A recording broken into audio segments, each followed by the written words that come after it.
তো আল্লাহ তাআলার গুণগত নাম আমরা এখানে দেখতে পাচ্ছি আল আসমাউল হুসনা।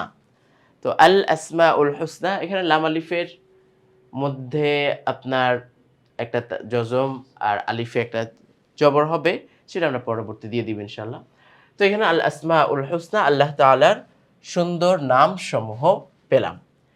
তো কায়দার মধ্যে আমরা কিন্তু কোরআনের ইতিহাসটা তুলে ধরেছিলাম যে ইকরা দ্বারা কিন্তু শুরু হয়েছে কোরআনের অবতীর্ণ হওয়া। কিন্তু এখানে আমরা দিচ্ছি কি আল্লাহ তাআলার গুণগত নাম, যেহেতু আল্লাহ তাআলার কালাম এখানে আমরা আমপাড়ার মধ্যে তুলে ধরছি। তো আল্লাহ তাআলার গুণগত বা বৈশিষ্ট্যগত ৯৯ টি নাম আমরা এখানে তুলে ধরছি। আর রহমান তিনি দয়াময়, আর রহিম তিনি দয়ালু, অতিশয় দয়ালু বলা যায়, বা তিনি দয়াময়, দয়ালু ২ টি শব্দ একটু চেঞ্জ করে দিলাম আমরা ব্যাস। কিন্তু অর্থ কিন্তু প্রায় সেমই। বাকি রহমান শব্দটার মধ্যে একটু ব্যাখ্যা রয়েছে যে রহমান শব্দটা দুনিয়া ও আখেরাত উভয় সময়ে দয়া করার অর্থে ব্যবহৃত হয়, যেটা অন্য কোনো সত্তার পক্ষে সম্ভব নয়, একমাত্র আল্লাহর পক্ষে সম্ভব। আল মালিক তিনি বাদশাহ, আল কুদ্দুস তিনি পবিত্র সত্তা বা পবিত্র, আসসালাম প্রশান্তিদাতা, নিরাপত্তাদাতা, আল মুমিন আল মুহাইমিন রক্ষণাবেক্ষণকারী, আল আজিজ প্রবল পরাক্রমশালী, আল জব্বার দুর্নিবার, মানে কি যিনি সব কিছুর উপরে ক্ষমতা বেশি রাখেন, আল মুতাকাব্বির মহত্বের অধিকারী, যার জন্য আসলে মহত্বের অধিকারী বলতে আর মুতাকাব্বির যিনি অহংকার প্রকাশ করেন, আর এই অহংকার প্রকাশ করা একমাত্র কার জন্য? আল্লাহ তাআলার জন্যই শোভা পায়। আল খালিক সৃষ্টিকর্তা, আল বারি আত্মার সৃষ্টিকর্তা, এরপরে আল মুসাব্বির আকৃতি দানকারী, এই যে আমাদের সুন্দর একটা আকৃতি আল্লাহ তাআলা দান করেছেন। আল গফফার ক্ষমাশীল, আল কহ্হার মহাশাস্তি দানকারী, আল ওয়াহাব সবকিছু দানকারী, আর রজ্জাক রিজিক দাতা, তো আল ফাত্তাহ বিজয় দানকারী, আল আলিম সর্বজ্ঞ, যার জ্ঞানের কোনো সীমা হতে পারে না, আল কাবিদ রিজিক সংকীর্ণকারী বা আবদ্ধকারী, আল বাসিত রিজিক প্রশস্তকারী, আল খাফিদ। আচ্ছা, এখানে আমরা রিজিক শব্দটা যে লাগালাম, কারণ রিজিকটা আমাদের জীবনের খালি খাওয়া দাওয়া না, কিন্তু রিজিকটা সব কিছুর সাথে সম্পৃক্ত। এই জন্য আল্লাহ তাআলা প্রশস্তকারী, আবার আল্লাহ তাআলা সংকীর্ণতা প্রদানকারী বা সংকীর্ণকারী, সেটা রিজিকের ক্ষেত্রে সবচেয়ে সুন্দর হয়, এই জন্য রিজিক শব্দটা লাগানো হয়েছে। আল খাফিদ অবনতকারী, কাউকে নিচু নামিয়ে ফেলার ক্ষমতা তিনি রাখেন। আর রাফি' আবার উন্নতি প্রদানও করতে পারেন। তারপরে আল মুইজ্জু সম্মানদাতা, আল মুযিল্লু অপমানদাতা, তিনি সম্মান দান করেন, তিনি অপমান দান করেন। আস সামিউ সর্বশ্রোতা, আল বসির সর্ববিষয় দর্শনকারী, মানে যার কাছে কোনো কিছুই অস্পষ্ট নয়, তিনি সব কিছুই স্পষ্ট দেখেন। আল হাকামু অটল এবং বিচারক, আল আদলু ন্যায় বিচারক, তারপরে আল লাতীফ সূক্ষ্ম বিচারকারীও বলা যেতে পারে, বা আমরা দয়াবানও বলতে পারি।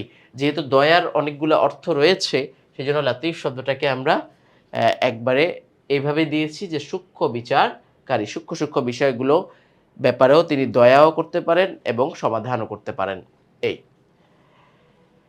তারপরে কি আল খবির সর্ববিষয়ে জ্ঞানী, আল হালিম মহা ধৈর্যশীল, আল্লাহ তাআলা যে পরিমাণ ধৈর্য ধারণ করতে পারেন, এটা আর কারো পক্ষে সম্ভব নয়। এরপরে কি আল আজিম অতি মহান, আল গফুর অত্যন্ত ক্ষমাশীল।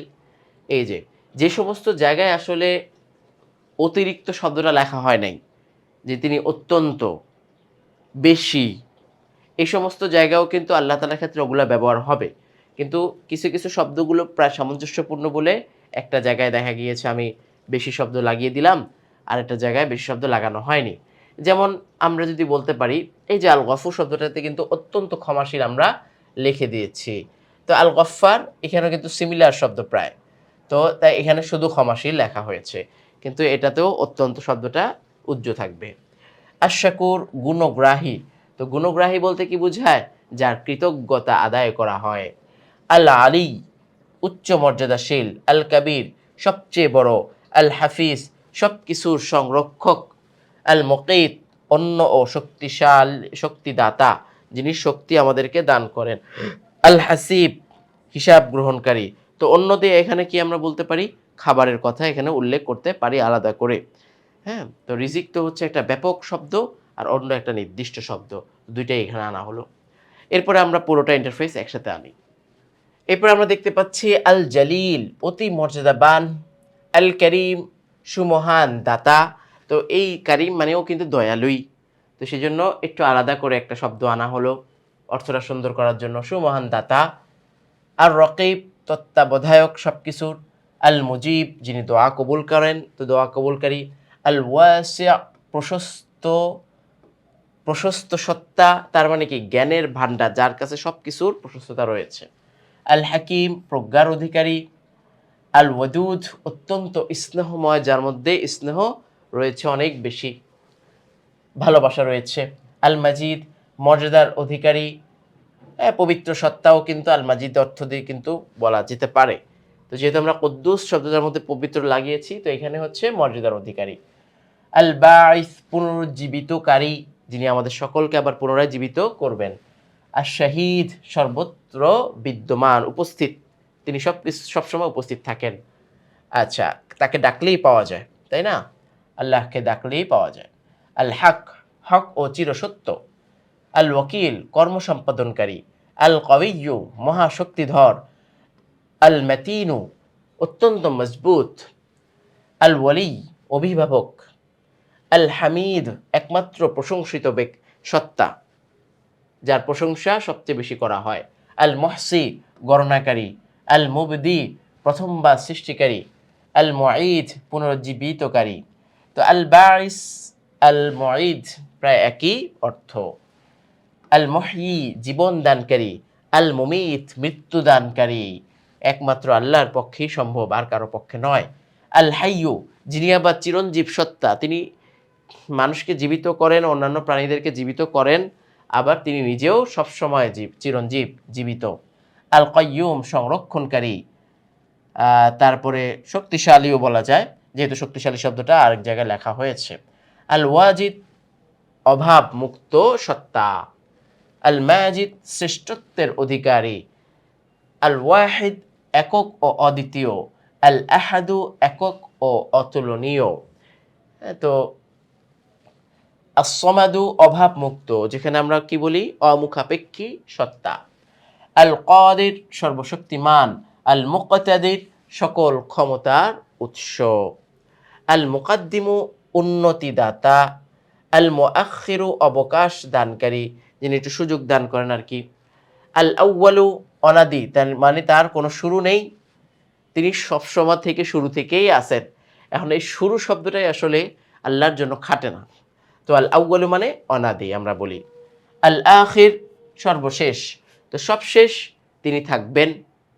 তো আল আখিরু, তিনি আছেন, তিনি ছিলেন, তিনি থাকবেন। আল যাহিরু, প্রকাশমান, তিনি সবসময় প্রকাশ্য। আল বাতিন, দৃষ্টি হতে অদৃশ্য, এটাও আবার আছে। আচ্ছা, প্রকাশমান মানে কি আল্লাহ তাআলা আমাদেরকে সেই শক্তিটা পৃথিবীতে দেননি, কিন্তু আল্লাহ তাআলার সত্তা তো রয়েছে, যে আল্লাহ তাআলাকে যে আমরা সরাসরি দেখব, এই ক্ষমতা আমাদের চোখে, এই চর্মচক্ষুর মধ্যে নাই। তো যখন আসবে, যেমন জান্নাতে আল্লাহ তাআলা দিবেন, তখন আমরা দেখতে পাবো আল্লাহকে। আচ্ছা, আল ওয়ালি, তিনি মালিক। আল মুতাআলি, সর্বোচ্চ মর্যাদাবান। আল বাররু, পরম উপকারী। আত-তাওয়াবু, তওবা কবুলকারী। আল মুনতাকিমু, শাস্তি বিধানকারী। তারপরে কি, যিনি আবার প্রতিশোধ নেন, এটাও বলা যায়। আল আফুউ, ক্ষমাকারী। আর রউফু, পরম স্নেহশীল। আর রউফ, আল ওয়াদুদ, প্রায় একই ধরনের অর্থ। তো এখানে আমরা ভালোবাসা লিখলেও পারা যেত, তো দুইটার শব্দের অর্থ প্রায় একই। মালিকুল মুলক, দুজাহানের মালিক। তারপর যুল জালালি ওয়াল ইকরাম, দয়াবান সত্তা। এরপরে আমরা দেখতেছি আল মুকসিত, ন্যায় বিচারকারী। আল জামিয়া, সমাবেতকারী, মানুষকে একত্র করবেন। আল গনিয়্যু, অমুখাপেক্ষী ধনী। আল মুগনি, সম্পদ দানকারী। আল মানিয়া, অকল্যাণ রোধক, যিনি মানুষের কাছ থেকে অকল্যাণ থেকে মানুষকে দূরে রাখেন। আদ-দাররু, ক্ষতি সাধনকারী, আবার ক্ষতিও করেন। আন-নাফি', কল্যাণকারী। তবে আল্লাহ ক্ষতিকারী এরকম শব্দটা আল্লাহ তাআলার গুণ রয়েছে। কিন্তু আল্লাহ তাআলা বান্দাকে কখনো ইচ্ছাকৃত তার মন চাইলো তাকে ক্ষতি করে দিলাম বিষয়টা এমন না। বান্দা ক্ষতি হওয়ার, ক্ষতি তার পিছনে আনার কারণ বান্দা নিজেই। আর নূর, নূর দানকারী তথা আলো, হেদায়েতের আলো হতে পারে, বিভিন্ন ধরনের আলো হতে পারে।